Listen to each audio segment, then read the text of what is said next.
a few. It seems like a few weeks ago. I think it was maybe a month and a half, and we'd had the Hall of Fame announcement from the Naismith Hall of Fame, finally putting Coach Sutton in. And Kiani, some of the things I tell you what, you may be, in my opinion, you may be the best philosopher, describer of Coach Sutton and his style and what he meant, because you tested him and he tested you. And I, like, I played that comment from our last interview to open the show today. When it was all said and done, he got done what he wanted. I think to a degree you got done what you wanted in your playing career, but you realize you badly needed each other to get it done. Yeah, that's fairly accurate. Being one of the best philosophizers, I mean, that's pretty awesome, man. Here, I was going to tell you, you need to get an edible mask if you want to eat with your mask on. But, um, yeah, You yeah, and your he, wife, you guys sell those edible masks? no, Okay. we don't sell them edible. We don't sell them edible. But no, no, you're right.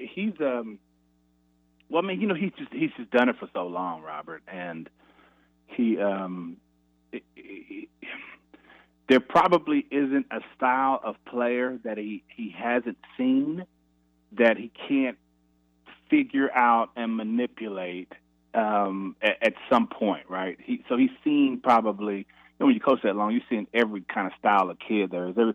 Every kid kind of thinks they're probably, unique and different and whatever. But when you break a personality down, they fall into a few traits. So he's seen probably pretty much every mix and style of trait of kid you can see. And, at most, I would think it would probably take him about a year to figure out, a season to figure out what he has and how to best motivate that kid. And, I was one of those kids that he motivated me through challenges and making me angry. It was funny. It's funny you say that, because one of the things that, I didn't even think about was, so when Coach passed, you start texting and getting in conversations with a bunch of people. And one of the conversations I got into was with Desmond Mason. And Desmond was a couple of years younger than me. And one of the things Desmond made mention of to me was, hey, Coach pit us against each other. And that's how Coach would do when he knew he had guys that needed challenges or worked off of emotion or anger. He would pit them against each other. So he pit me and Desmond against each other. I was a senior. Desmond was a freshman, of course. You could see all the talent in the world from Desmond coming in. So you knew that he would be, able to reach the task. So once he mentioned that, I started thinking about all the different things he did. And one of the funniest stories was he pit me. He started working on me and Desmond fighting each other, going against each other the year before Desmond got there. So, do I got time to tell a quick story? I don't know what kind of time you're Oh working no, you've got plenty on. of Okay. time. Your Okay. So, call. so we're in practice. This is my junior year. We're not very good. I mean, we're above 500 type team. Maybe 600, 650, something like that. But but we've got some pieces, and with coaches coaching, we're always competitive. And so on that team, I was the top talent by far, and it wasn't even close.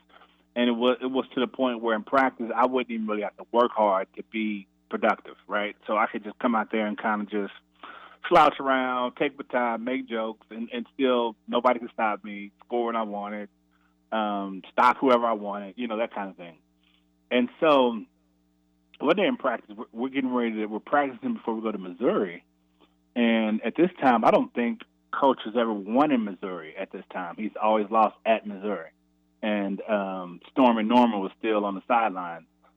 And so we are It's the day before we leave to go to Missouri, or the day we leave to go to Missouri, and my junior year, and so we're practicing, and I'm just kind of clowning around because it's like not a challenge whatsoever. And coach is like, "So what happened?" So oh yeah, so we're coming up the court. Something happens. I'm talking trash to somebody, and coach goes, "Brother, that's all right. You talk all that smack, all that trash you want to talk this year, but next year, oh, brother, I got a guy coming in named Dustin Booster. He's not having any of that crap, okay?" And so I didn't think anything of it at the moment it happened. Didn't think anything of it. So I'm like, whatever, coach. You're just talking. I'm not worried about a freshman. So I'm dribbling up the court, and about 10, 15 minutes later, it registers to me what he just said. Like, it all kind of hit me. Like, 10 minutes later, like, the play he was talking about was done. We were on to another drill, and it registers with me what he had just said, and I'm livid because I'm like, you're telling me some kid from Waxahachie, Texas, is about to come in here and take my spot? Are you crazy? What is wrong with you, right? So I'm dribbling the court in this full court drill we're in, and I'm drilling up, and I just picked the ball up and stopped. And it was one of those deals where whoever has the ball kind of controls the drill. So I picked the ball up and stopped. And everybody stops, and everybody's coaches blow whistles. Everybody's like, what's going on? Everybody in the whole gym stops. And I turned to him and I said, that's really messed up what you just said to me. And everybody's looking, what? He's not even talking to you. I said, you telling me some kid from Waxahachie, Texas is going to come here and take my spot? You crazy? You're nuts, man. You're crazy. I'll bust anybody's tail you get up here, blah, blah. So I start going off on him. And I'm using the Disney G-rated version of our conversation. So, Yeah. and during my little deal, he sits back, and you could just, now that I know him and now that I have been through it all, you can see he sits back on the scores table and he's actually in delight. Like he's happy I'm doing this, right? He sits back, rocks back, he smiles, and cracks that little grin, and he's like, brother, you're out of here. Get out of here. Like, just get out of practice. Kicks me out of practice. So as I'm leaving, I'm still just chomping at the bit. I'm like, that's messed up. I can't believe you would do it to me. I'm the only thing you got out here this year. You out here talking to me like that. I can't believe you would disrespect me. Sean starts chirping at me, and in his little me. He sounds like Beaker, Sean Sutton, when he gets mad. He's like me. And so he's chirping. I'm leaving. I leave the gym. I go to the locker room. I'm packing my bags, dude. I'm leaving. I'm packing my bags. I clear out my locker. I pull up a truck that I was driving to the back of pull up to the entrance. I'm packing all my bags, right? I'm leaving. I'm done with this, right? So he calls practice after he kicks me out because a couple of the other seniors that were on the team, they bolted practice too because they were mad the way he talked to me, and I was mad, and it was a crazy deal. So I'm packing up, and as I'm getting my last load, I'm bringing my last load in from I'm coming inside to grab my last load. He's going upstairs to go to go to the office and do whatever he's going to do in the office. He sees me. He's drinking a Diet Pepsi, walking cooler than Shaft, right, through that deal. And he looks at me. He goes, what are you doing? And I said, dude, I quit. I said, I'm not messing with you. I should have transferred last year. I'm out of here. You talking to me that way, disrespecting me. I can't believe that. That's crazy, man. I said, I'm the only thing you got. And he doesn't say a word. He looks me up and down, still holding this Diet Pepsi like it's nothing, right? And looks me up and down and takes a sip of the Pepsi and says, the plane leaves at 3:30. And turns and walks upstairs. Doesn't fight for me. Doesn't be like, oh, Chianti, wait, I don't want you to, hey, man, let's talk about, doesn't do any of that. Just says, plane leaves at 3:30. Takes a sip of his Diet Pepsi and goes upstairs. And I'm like, this joker doesn't even care about me, doesn't even want to fight for me. I can't believe this joke. I'm hot, right? I go home, think about it, didn't even call my mom because I know if I called her what she would say. I do too. Man, I make the plane, make the flight. Long story short, first time we ever win in Missouri, I hit the game-winning shot at the last second to win the game. It was off of a free throw. I forget who was at the line, but someone at the line had shot the free throw. I get the rebound, put the ball back in to win the game. First time we ever win in Missouri. And that's the psychologist that you have working, working the sideline, which is one of the reasons why, one of many, one of the reasons why he's one of the greatest coaches ever to coach the game. Yeah, and I didn't see that one. That's a good story. Yeah. I was there. I think everybody saw Doug get kicked out of practice because he got kicked out of practice so much that, you'd had to have not even been in Stillwater for that whole period not to have seen a Doug Gottlieb kick out of practice. But Well, he's just the type of personality that begs you to kick him out, right? I mean, the yeah, same thing that makes him great at what he does now, right? The hmm provocateur, the contrarian. That's his personality type. yeah, but it's funny you tell that story because I was at a practice probably 2, 3 years later that he did almost the identical same thing to Desmond Mason I believe it. I believe and it. got Desmond fired up. In fact, I don't want I don't want to get on Desmond's bad side, but he had Desmond in tears. Oh yeah, I believe He it. He could do that not to you. tears like he was, He could oh do that to you. coach, don't say it. He was in tears of anger. You know how you get so Oh no, no, mad? no. The Yeah, fighting kind. The fighting yeah, the kind. fighting kind. He was, Yeah. yeah. And I mean, I saw him. Now there were some players that were just so calm, they didn't have that fire in their personality that he had to find another way to push their buttons Oh, because he that wasn't figured gonna out push them. something different. He figured out Yeah, he something figured different. something Yeah. completely different. Yeah. But yeah, oh God, yeah, I remember one time Doug.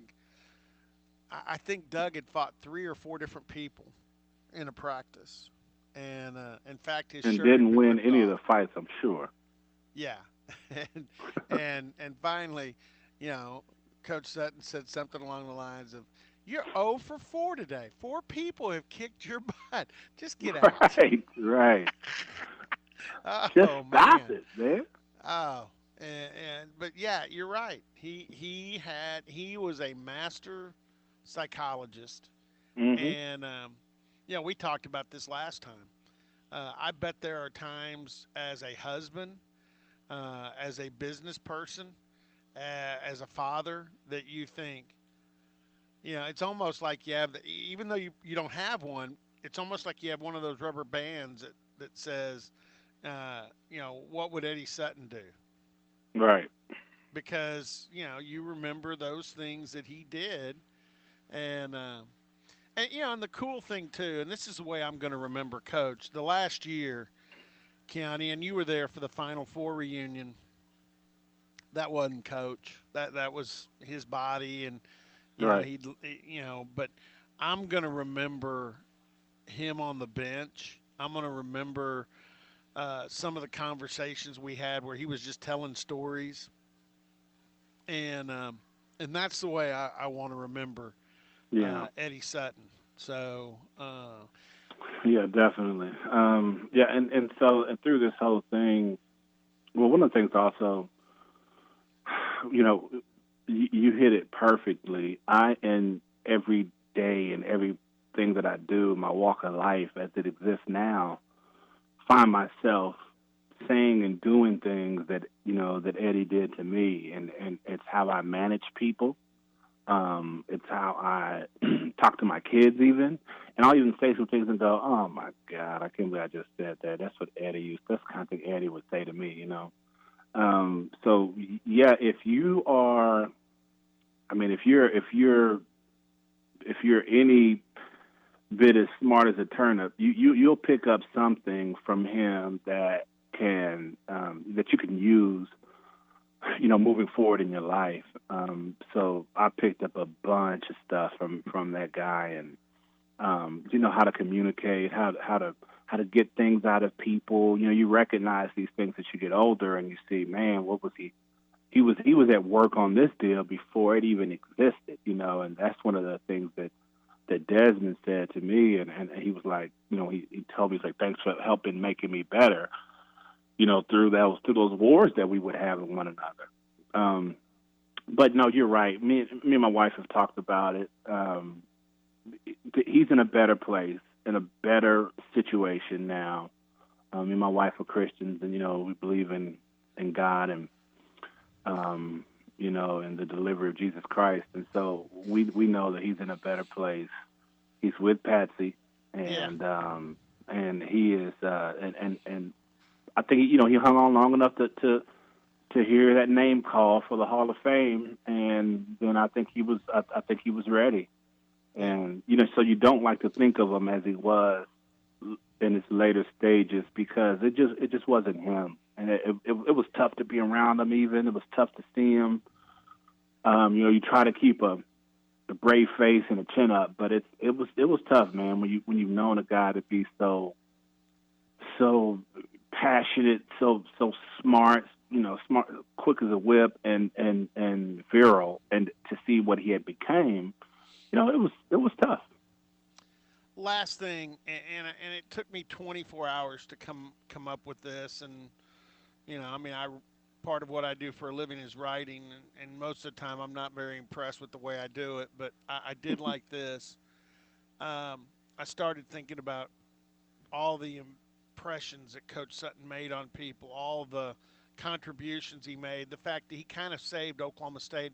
He didn't kind of. He saved Oklahoma State athletics. When he came back to coach here, there wasn't a whole lot.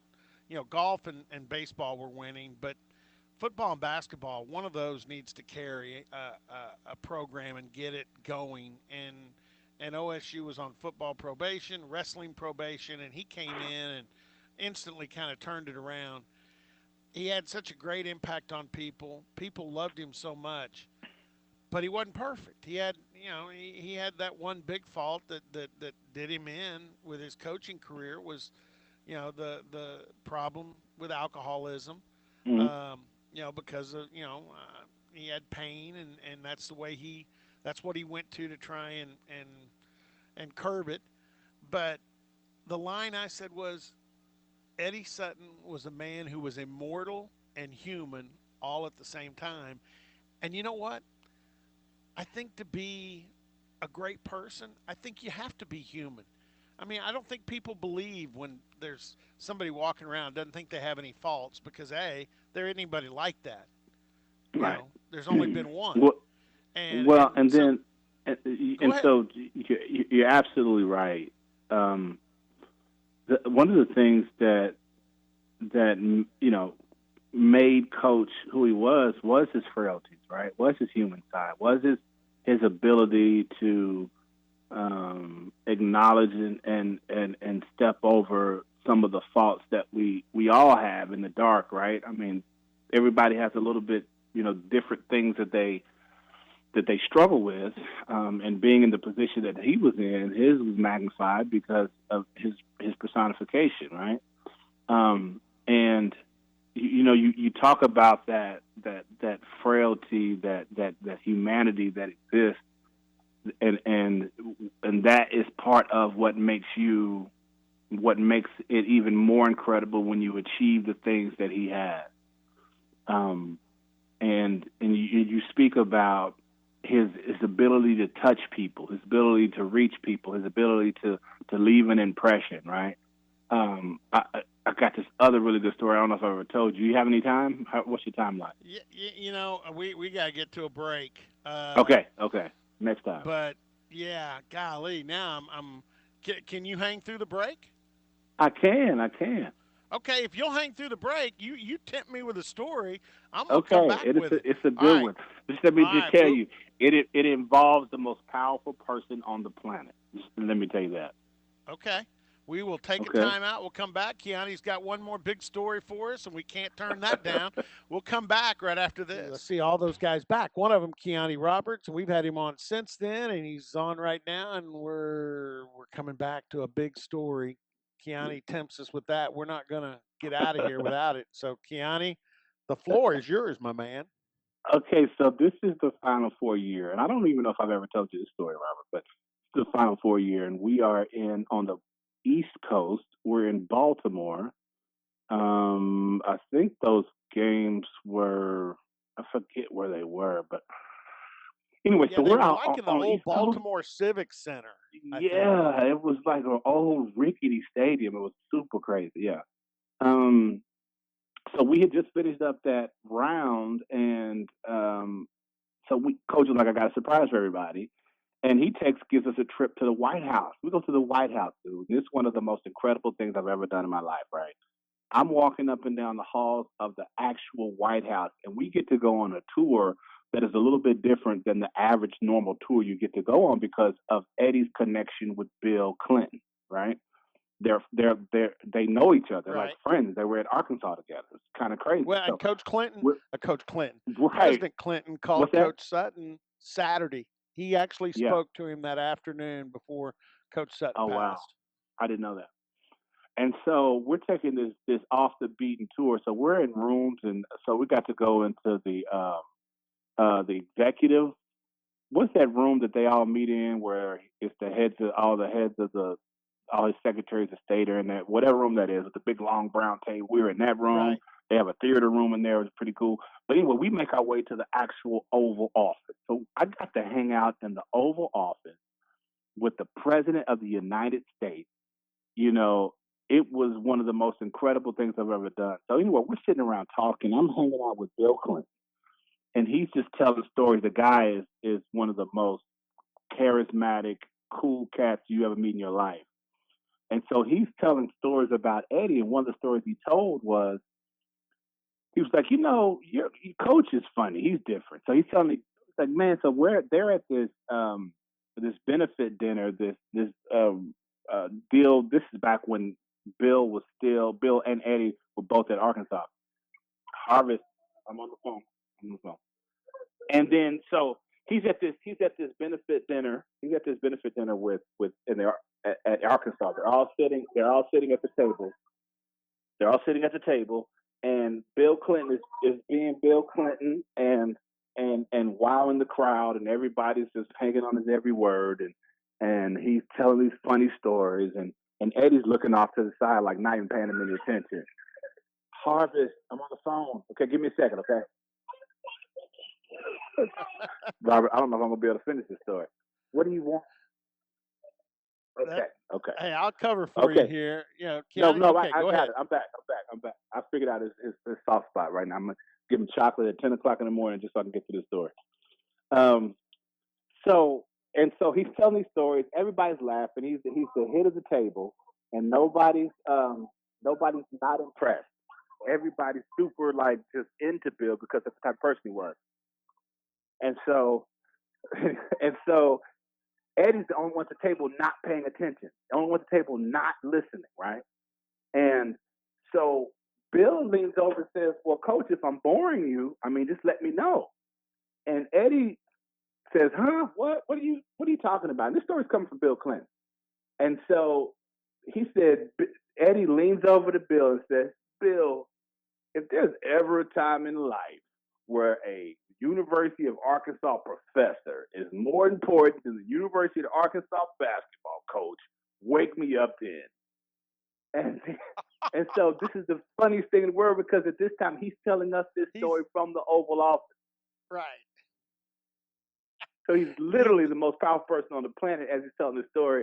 And Eddie just shrugged him off at the benefit dinner like he was nothing.